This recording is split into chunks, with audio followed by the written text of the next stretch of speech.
Hey, you guys, it's Karina. I'm your tax strategist, and I've been in the money game helping people like you save big on taxes. My mission is to make taxes less scary and more about growing your bank account so that you can build wealth and create a legacy for you and your family.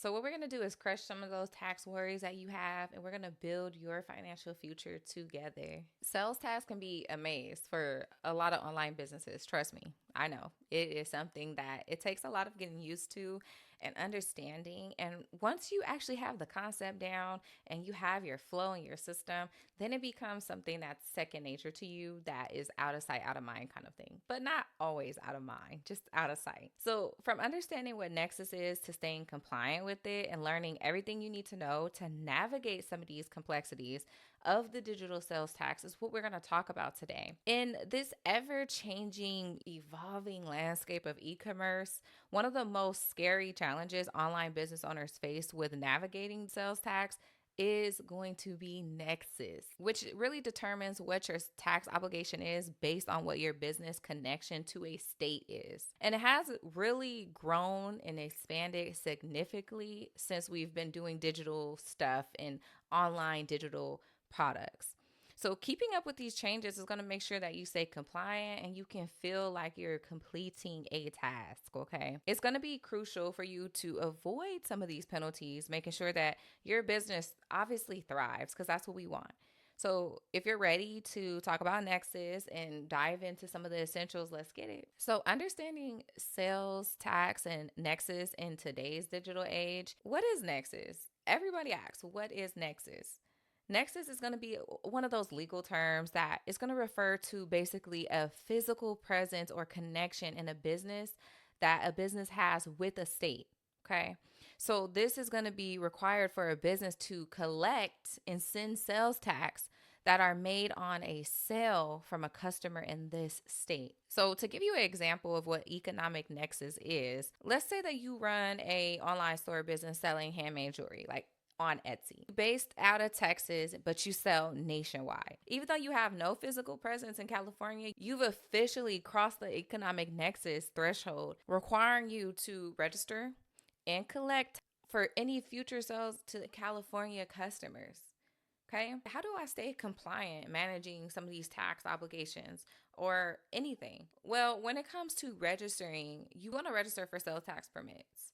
So once you establish nexus in a state, the next step is to register a sales tax permit in the state for that actual state tax authority. This is going to be legally you collecting sales tax from your customers and then sending it into that state. Sales tax rates can vary widely, you guys. It's not just from state to state, but it also can be local jurisdictions within the state. So you want to utilize some of the sales tax automation tools or consult with a tax professional to make sure that you're applying for actual correct rates of that state. This is something you want to be really mindful and careful of because this can actually set you back. Start with making sure that you have that in order, especially using some tools to make things a little more easy and automated for you. So if you want to, I'll give you an example with sales tax calculation. Let's say you have an online bookstore and your customers from Boulder, Colorado, and they purchase books worth of $50. Well, Boulder has a combined state and county and city sales tax rate of 8.845. The sales tax that you need to collect later and send to Colorado would be $4.42 on that book sale. How often you need to file sales tax returns can really vary from state, and often really is going to depend on how many sales you have, really. Most of the states going to offer some online portal where you can file and send your sales tax to. So I would look into that or ask a tax professional to kind of guide you along that path. You do want to make sure that you meet all the deadlines so that you can avoid any penalties and interest because we're trying to keep our money. Hello. To stay compliant, you want to make sure that you're keeping up with all the changes in the sales tax laws, which can be evolving. I mean, they're always changing. So you always want to make sure that you're leveraging and staying compliant, maybe using software or a tax professional to help you understand what your tax obligation is so that you can focus on actually growing your business, which is what you want to do in the first place. So in conclusion, embracing sales tax and compliance as an online business owner and navigating these sales tax for businesses require a proactive approach, you guys.